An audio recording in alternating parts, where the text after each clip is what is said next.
glitches already and I haven't even started. Welcome.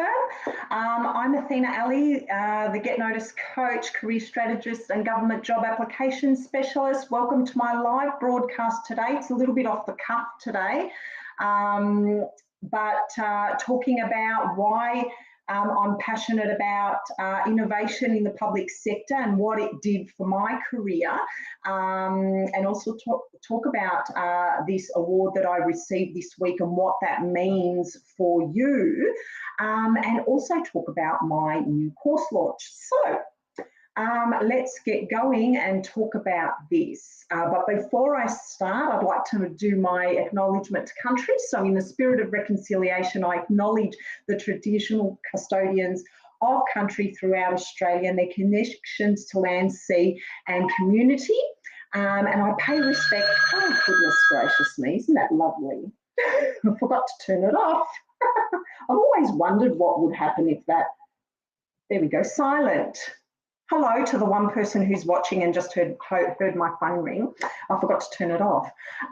So I was rudely interrupted right in my acknowledgement to country. So I'm going to start again. So I acknowledge traditional custodians of country throughout Australia and the connections to land and sea and community.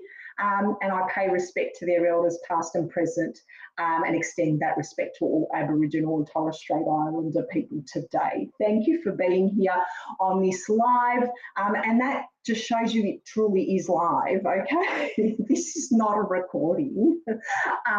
So in this weekly live, I wanted to talk about why I'm so passionate about innovation and what this award that I received means to me and what it's going to mean for my clients or potentially you out there who might want to be my client going forward, and what this innovation has actually done for people, okay? Now, the reason I'm so passionate about innovation is because it's just super important for efficiency, for resourcefulness, whether in the public sector or not. I've had a history of whatever job I was doing in my life. I always came at it from real curiosity. So for me, it's quite natural when I see something that doesn't work or doesn't work the way that it should, that I think, well, how can we do this better? And key selection criteria is no different to me.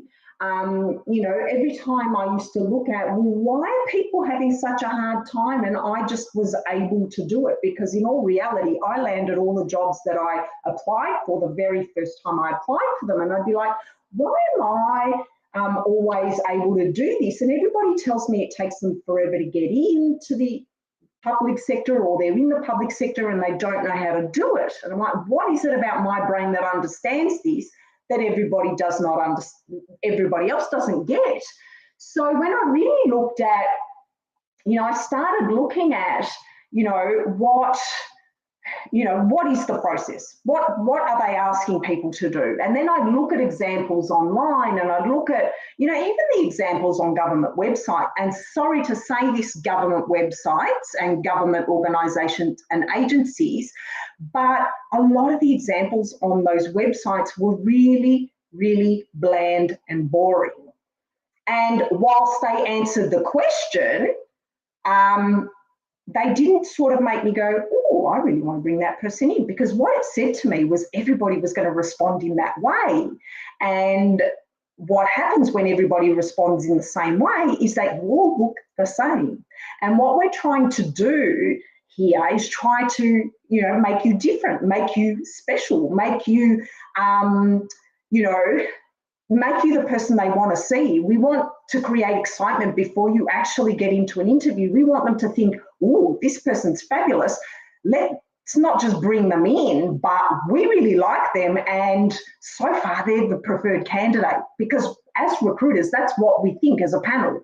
Because I know before we even, had people in for an interview, we'd often get, we'd shortlist, but there was always sort of a preference based on the application of who we thought sounded the best at that point. Obviously, that could quite easily change in an interview, but it's all about perception and impressions. And so, but what I found is, as a selection panelist, as someone who saw a lot of key selection criteria from, my clients, I just thought these responses are really vague. They're not really, they don't pop out at me, much like other documents like resume, cover letter, even LinkedIn profiles. They didn't pop out at me. And I thought, I know this is what they say to do, but I really don't think they should be done like this. And this is the way my brain has always been geared. And sometimes it's meant that I'm not the most favourite person in the office, because sometimes you feel like you're telling somebody they're doing something wrong. And it's not that you're telling them, you're not trying to highlight that someone's doing something wrong. What you're saying is, actually, I think there's just a better way of doing it so that we achieve a better result. And this is what I did in all of my jobs. Everywhere I went, I'd see something that didn't work very well, or perhaps wasn't very efficient, or maybe there was double handling, or maybe there were 3 steps too many that we could cut a few out. So that's the way my brain is geared, even in this process. So for me, it's like, well, how can we get to the fastest result? And that's how my innovation on key selection criteria, my interview landing key selection criteria, was born, because I thought, well, that's not the way I do it. And my people get interviews. So, and then I had this fight with myself, well, yeah, but we're supposed to be doing it like that. But are we? It's okay to question what you are doing. It is okay to do something different especially if you're getting the outcome. Now, sometimes these experiments do not work, but unless you try, you don't actually know. And so for me, it's really important to encourage that even in our public sector, whilst I know it's a really hard thing to do sometimes because you need approvals and you need people to get on board. But one of the things that I also had that went along with that innovative mindset was the ability to take people along with me on that change. And so when you innovate, you also need to learn how to take people on that change, which I believe is really crucial for people, for leaders, or people who aspire to be a leader and want to transform or change organisations, which I know a lot of organisations are going through right now, or have been going through whilst we've been in this pandemic and lockdown and all sorts of things. So that's why it's important to me, because what's happened out of that is that things have improved. We now have some online systems. We might have some better systems. We might have some processes that work better.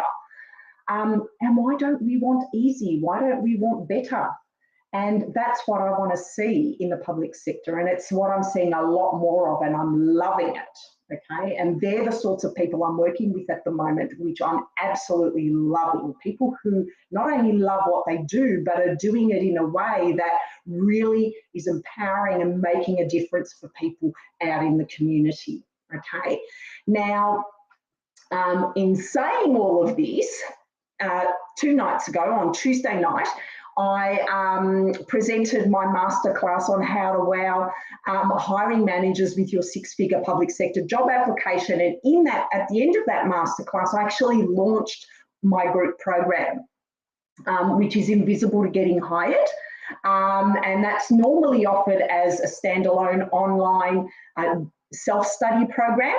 But on this occasion, I'm launching it as a self-study program, but it also has a group coaching element to it. So if you've ever wanted to work with me one-on-one, but perhaps haven't been able to invest in my services one-on-one, whether it's through document writing or coaching, this could be another really good affordable alternative for you, to be able to join a group of people who can also troubleshoot with, as well as with me, and be able to actually get answers to your very specific questions.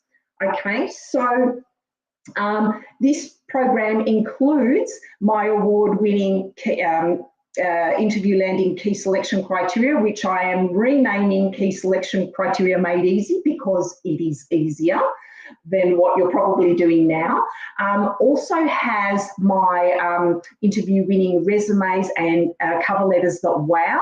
So we look at your resume and the language you need to use that will entice a hiring manager to pick up your application and shortlist you, but more importantly, already have in their head that you're their preferred applicant, okay? Because you want that upper hand before you get into the interview. So that's what you will learn, and you will learn that language that you need to use in order to do that. And the same with the key selection criteria.